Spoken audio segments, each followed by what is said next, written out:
Fourth year हमने सदर मुमलिकत शुरू किया हुआ है। पाकिस्तान का हम दस्तूर पढ़ रहे हैं। आज हमने देखना है सदर मुमलिकत के इख्तियारात व फ़राइज़ क्या हैं।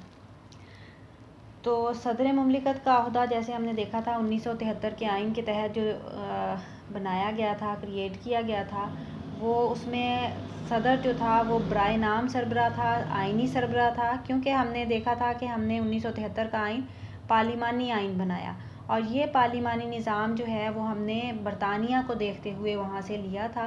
तो इसमें बरतानवी जो आइन है उसमें मलका के पास जिस तरह से बराए नाम इख्तियारात हैं, आइनी सरबराह है वो मलका जो है बरतानिया की, तो उसके मुतवाज़ी हमने जो ओहदा रखना था, क्योंकि असल इंतज़ामी इख्तियारात तो पार्लिमानी निज़ाम में वज़ीर आज़म के पास होते हैं। ठीक है, 1973 के आइन के तहत हमारे यहाँ भी हमने वज़ीर आज़म जो है उसको असल इंतज़ामी इख्तियारात का वो हामिल है।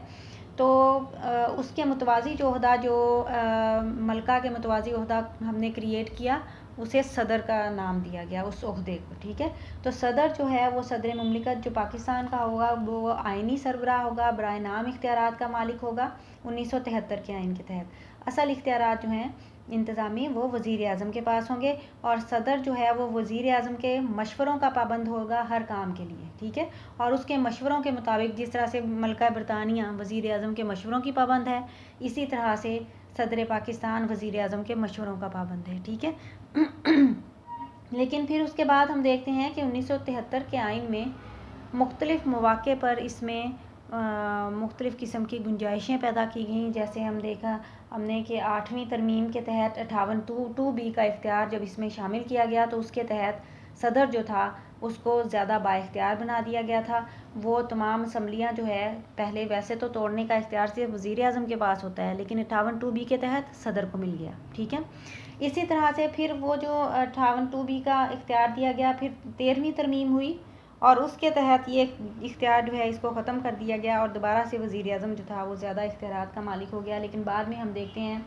दोबारा से 2002 में सदारती हुक्म नाफिज़ किया गया और फिर 17वीं तरमीम के तहत 2003 में इस हुक्म को आइन में शामिल कर दिया गया और सदर जो था वो आइनी लिहाज से दोबारा से उसको वही हैसियत हासिल हो गई जो 58(2)(b) के ज़रिए उसको हासिल हुई थी 8वीं तरमीम के ज़रिए से। ठीक है, फिर हम देखते हैं कि दोबारा से हमारे 1973 के आइन में तरमीम की गई जो कि 18वीं तरमीम है 2010 में की गई थी और उसके तहत दोबारा से 58(2)(b) को इसमें से निकाल दिया गया और अब फिर सदर जो है वो रवायती इख्तियारात का मालिक है। ठीक है, अब हम सदर के सबसे पहले रवायती इख्तियारात देखेंगे। रवायती इख्तियारात क्या हैं कि वो असल में जो इंतज़ामी सरबराह है वो तो वज़ीर आज़म है, लेकिन जिस तरह से बरतानवी बादशाह जो है वो एक आइनी सरबराह है, इसी तरह से हमारे यहाँ पर जो उसके मुतबादिल ओहदा तख्लीक किया गया वो सदर मुमलिकत का था जो कि बराए नाम इख्तियारात का मालिक है, आइनी सरबराह है। तो इस तरह से ये उसके रवायती इख्तियारात हैं, वैसे इख्तियारात हैं जैसे कि मलका बरतानिया को नुमाइशी इख्तियारात मिले हुए हैं। वो हर काम के सिलसिले में वज़ीर आज़म के मशवरों का पाबंद होता है जो सदर है। ठीक है, और उसके बाद जैसे मैंने आपको बताया कि मुख्तलिफ़ मौक़े पर उसमें तरमीम करके आइन में सदर को ज़्यादा इख्तियारात दिए जाते रहे और अब हम देखते हैं कि 18वीं तरमीम के तहत फिर से वज़ीर आज़म जो है वो बहुत ज़्यादा बाइख्तियार हो चुका है। दूसरे नंबर पर आप जो इख्तियारात देख रहे हैं वो है सदर और पार्लियामेंट, यानी पार्लियामेंट जो कानून साज इदारा है पाकिस्तान का, उसके हवाले से सदर को क्या इख्तियारात हासिल हैं। तो पार्लियामेंट जो भी कानून साजी करती है, रस्मी उसकी मंजूरी किसने देनी है? सदर मुमलिकत ने देनी है। सदर जो है उस कानून को मुल्क में मतलब रस्मी तौर पर उसके ऊपर दस्तखत करता है और उसको मुल्क में नाफिज कर देता है। तो इस तरह से सदर जो है वो रस्मी फ़राइज़ अंजाम देता है, लेकिन कुछ बाज़ औक़ात वो जब बहुत ज़्यादा उसके पास इख्तियारात आए तो वो ख़ुद भी अहम किरदार अदा करने लगा इस कानून साजी में। सबसे पहले हम देखते हैं पार्लियामेंट के हवाले से सदर को क्या इख्तियार हासिल है। नंबर 1 आप देख रहे हैं इजलास। ठीक है, कि वो पार्लियामेंट के दोनों ऐवानों का या किसी भी एक ऐवान का इजलास जब चाहे तलब कर सकता है और जब चाहे जिस इजलास को सदर ने तलब किया है उसको मुलतवी करने का इख्तियार भी सदर को ही हासिल है, तो वो उसको मुलतवी भी कर सकता है जब चाहे। ठीक है, ऐवान से खिताब कर सकता है इसके अलावा अगर कोई मुसवदा ऐवान में ज़ेर बहस है तो उसके हवाले से सदर उसको पैगाम भी भेज सकता है मुतलका ऐवान को, ठीक है, कि उस मुसवदे के हवाले से। तो इस तरह से ये हमने देखा कि इजलास के बुलाने में और उसको मुलतवी करने का इख्तियार सदर के पास है, लेकिन वो ये इख्तियार वज़ीर आज़म के मशवरे से इस्तेमाल करता है, ठीक है। उसके बाद अगला हम देख रहे हैं कानून की नोयत, ठीक है।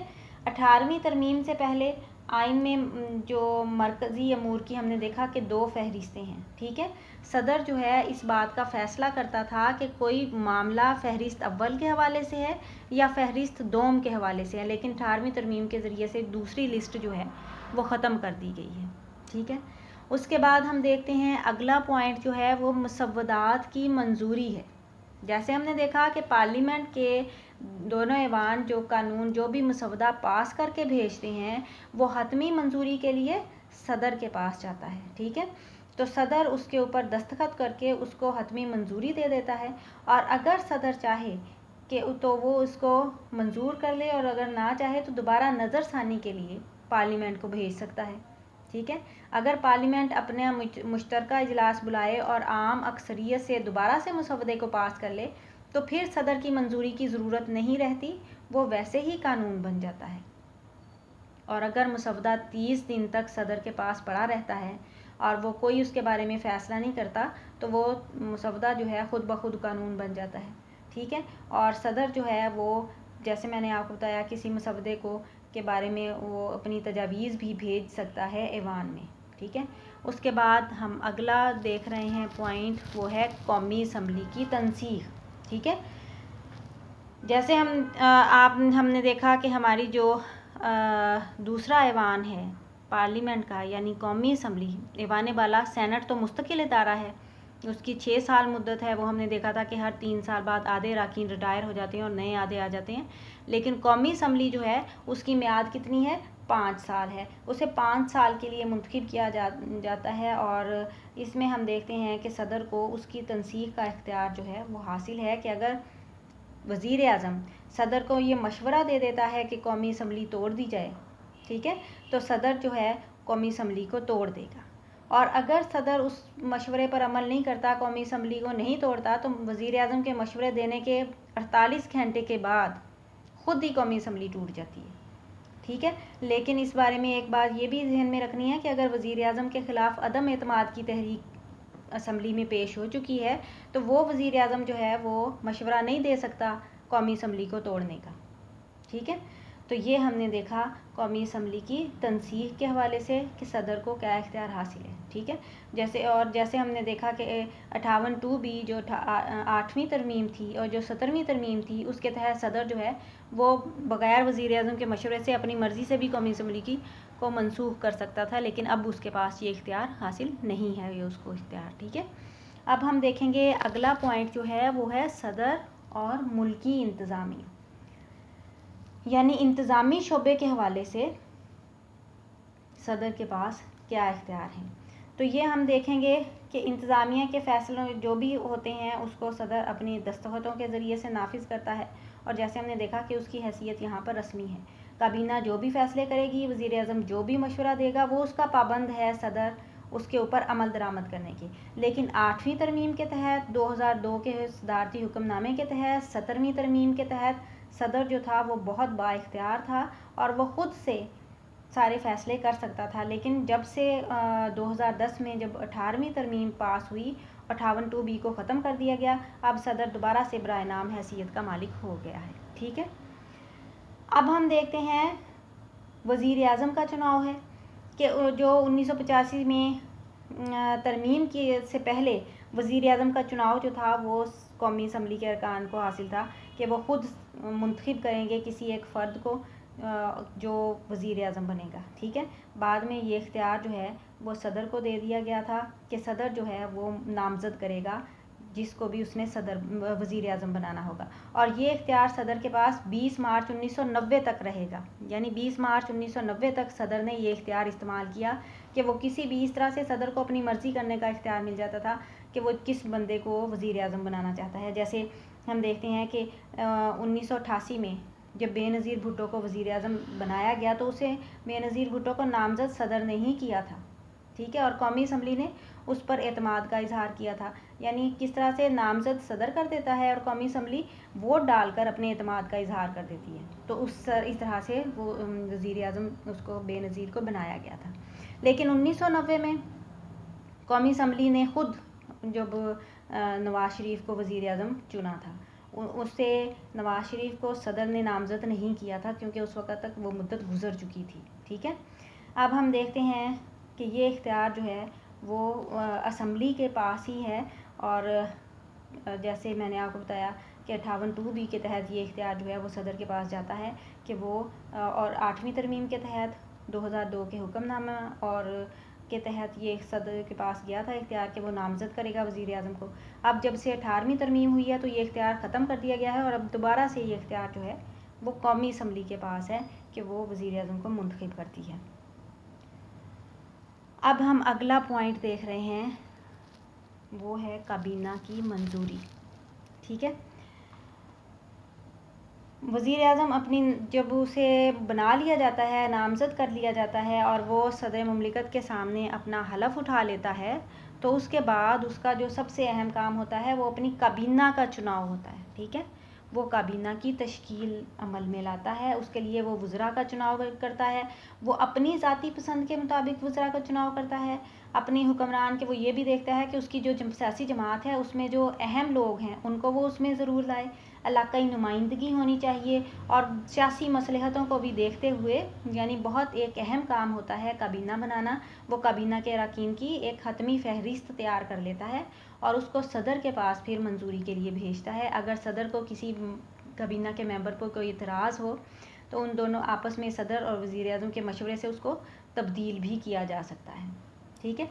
उसके बाद हम आगे देख रहे हैं, अगला पॉइंट जो है वो है काबीना की बरतरफी। ज़ाहिर है जिस काबीना को वज़ीर आज़म ने चुना है वो जब चाहे जब तक उसका एतमाद काबीना के अरकान को हासिल रहेगा वो काबीना में शामिल रहेंगे। अगर उसको किसी पे एतमाद हासिल नहीं है, किसी पे एतमाद नहीं रहा किसी वज़ीर पर, तो वो उसको अपनी काबीना से निकाल भी सकता है, ठीक है।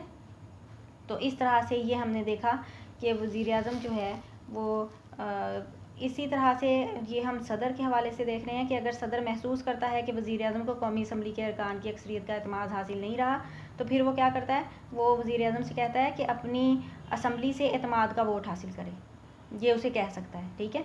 अगर वो हासिल कर लेता है तो वज़ीर आज़म रहेगा, अगर नहीं हासिल कर पाता तो उसे मुस्तफ़ी होना पड़ेगा।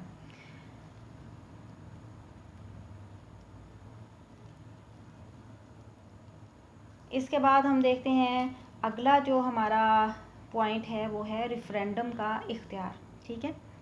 कि सदर को 8वीं जो आइनी तरमीम थी उसने ये इख्तियार दिया था कि वो वज़ीर आज़म की मशवरे के साथ या ख़ुद से भी, यानी अपनी मर्ज़ी से, किसी भी अहम नौइयत का जो कौमी मसला है उसके बारे में रेफरेंडम करा सकता है, यानी अवाम की राय ले सकता है और उसका जवाब किस में होगा, हाँ में या नहीं में, ऐसा होना चाहिए या नहीं होना चाहिए, ठीक है।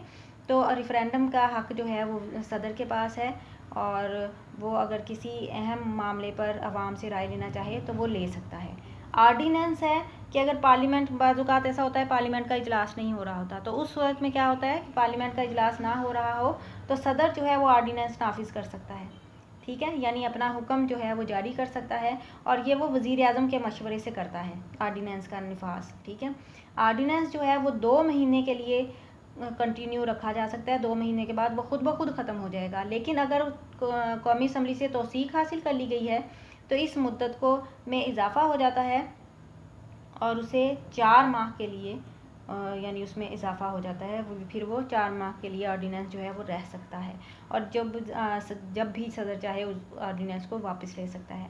चौथा जो अगले इख्तियारात हैं वो तकर्रुर के इख्तियारात हैं। सदर को कुछ तकर्रुरियों के इख्तियार हासिल हैं जो वो वज़ीर आज़म के मशवरे से इस्तेमाल करता है, जैसे कि 4 सूबों के गवर्नर है, चीफ इलेक्शन कमिश्नर है, अटार्नी जनरल है, गैर ममालिक में पाकिस्तानी सफ़ीर हैं, जजों का तकर्रुर है, इस्लामी नज़रियाती कौंसिल का चेयरमैन वगैरह, इन लोगों का वो तकर्रुर के इख्तियारात हासिल हैं।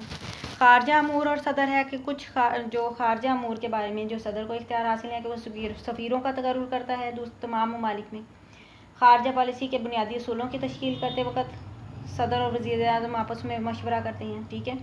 दूसरे ममालिक के जो सफ़ीर होते हैं उनके सफारती कागजात वसूल करता है और इस तरह से बहुत सी जो हैं वो इक़दाम करता है। ख़ारजा अमूर के तहत सुलह, जंग और दिफा के बारे में समझौता करना है, किसी रियासत के साथ सुलह करनी है तो ये वो वज़ीर-ए-आज़म के मशवरे से करता है। दिफाई अमूर और सदर है, बाज़ दिफाई इख्तियारात सदर को हासिल हैं कि मुल्की सलामती से मुतल्लिक मनसूबाबंदी करते हुए वो वज़ीर-ए-आज़म से सलाह मशवरा करता है। किसी मुल्क से जंग और सुलह और के मुआहदों का हतमी फ़ैसला किया जाता है मशावरत के ज़रिए से। सदर जो होता है वो अफवाज का सुप्रीम कमांडर है और वो जो तीनों अफवाज हैं उनके चीफ़ ऑफ स्टाफ और जॉइंट स्टाफ कमेटी के चेयरमैन का चुनाव करता है।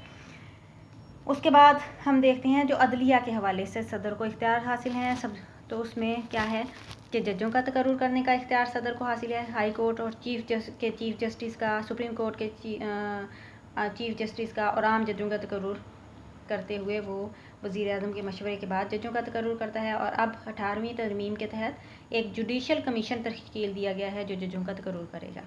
इसी तरह से सज़ाओं में मुजरिमों की जो सज़ाएँ होती हैं उसमें कमी बेशी का इख्तियार सदर को हासिल होता है। अगला हम आखिरी पॉइंट देख रहे हैं हंगामी इख्तियारात के सदर को। अगर किसी रियासत के किसी हिस्से में या पूरी रियासत के अंदर सालमियत को ख़तरा है, अंदरूनी या बैरूनी तौर पर कोई ख़तरात का सामना है तो सदर हंगामी हालात का ऐलान कर सकता है। और इस तरह से तमाम इख्तियारात जो हैं वो सदर मुमलिकत, मतलब किसी सूबे में हैं तो वो उस सूबे में गवर्नर राज कायम कर देगा या उस सूबे को डायरेक्ट अपनी निगरानी में ले लेगा या गवर्नर के ज़रिए से काम चलाएगा। और उस वक़्त तक जब तक वहाँ पर नॉर्मल हालात नहीं हो जाते वहाँ की जो मशीनरी है इंतज़ामी वो मुअत्तर रहेगी और पार्लियामेंट जो है वही कवानीन उसके बारे में बनाती रहेगी। तो इस तरह से जब तक चाहे सदर वहाँ पर हंगामी हालात का ऐलान कर सकता है। ये जैसे मैंने आपको बताया 2 माह, 4 माह या 6 माह के लिए ये नाफिज होता है। उसके बाद अगर हालात जब सदर महसूस करता है कि वहाँ पर हालात नॉर्मल हो गए हैं तो वहाँ पर हंगामी हालात को ख़त्म कर दिया जाता है। ठीक है, ये हमने देखा सदर के पास जो इख्तियारात और फ़राइज़ हैं।